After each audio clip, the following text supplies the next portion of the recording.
Hello, I'm Kathy Jameson, the Proposition Lady, and I'm here to help you understand the state propositions on your California election ballot. Today I'm going to talk about Prop 1, an $11.25 billion bond measure to fund veteran and housing assistance programs. If passed, Prop 1 would authorize the sale of $10 billion of general obligation bonds to fund state housing programs. It would also authorize the sale of $1.25 billion in a special category of general obligation bonds to fund the state's Veteran Home Loan Program. As you may recall, general obligation bonds are repaid by the general fund over time with interest. The first $10 billion of the $11.25 are standard general obligation bonds. Revenue bonds use the proceeds from the program to pay for themselves. The $1.25 billion for the Veterans Housing Loan Program are something called self-supporting general obligation bonds. In theory, these bonds will be repaid through mortgage payments. So, like a revenue bond, it uses program proceeds to pay for itself. But if anything happens and it doesn't pay for itself,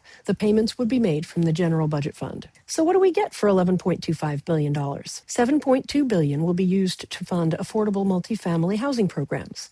These are usually in the form of low-interest loans to developers to fund part of a project's cost. In exchange, the new developments typically must reserve units for low-income households for a period of 55 years. $1.1 billion will be used to support homeownership for low to middle-income households. This takes various forms, like home buying assistance for first-time homebuyers and funding for nonprofit programs that encourage development and help support existing low-income homeowners. Prop 1 also provides $500 million to fund infrastructure projects that support affordable housing developments, things like water, sewage, parks, and transportation improvements. $450 million will be allocated to loans and grants to build or renovate housing for farm workers. Another $350 million will fund higher education student housing. It also includes $200 million to support tribal housing and $200 million for local pilot projects that seek to develop new housing at lower costs. The last $1.25 billion will be used to provide home loans to veterans to purchase single-family homes, condos, farms, and mobile homes. You may notice that the messaging for Prop 1 puts housing for veterans front and center, even though the veterans portion is only about 11% of the total.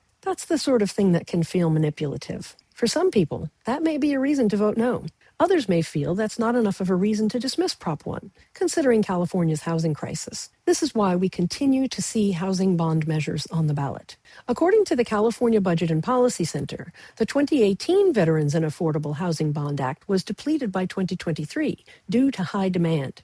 That shows a real need for a program to replenish that funding. For many, that will be a reason to vote yes. Developers are more likely to build high-income housing, simply because they can make more money than what they'd make on lower-income housing. That's capitalism. So it makes sense that the government wants to create programs that incentivize low-income housing development. But to some, that sounds like socialism. Those who see it that way will want to vote no. But let's not forget that when we fund new development, we're also funding construction jobs. That's another reason to vote yes. In addition, supporters say that Prop 1 will generate additional funds from things like federal tax credits, local funding, and private financing. They estimate that these programs will get us another $4 for each $1 we put in. That's another reason you may want to vote yes.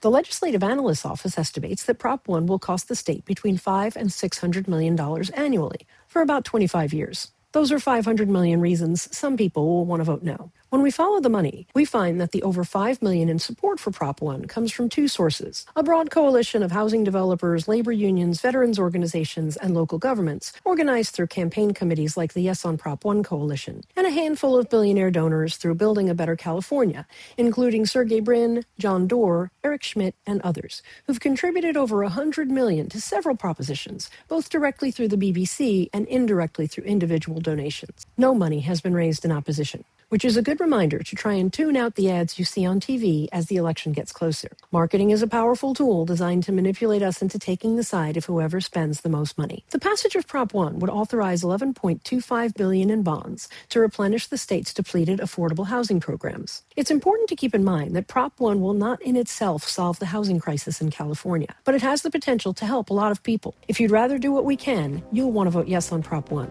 But if you're against taking on more debt, you'll want to vote no. I'm Kathy Jameson, the Proposition Lady, and I appreciate you being here with me today. See you soon, California voters. Bye now.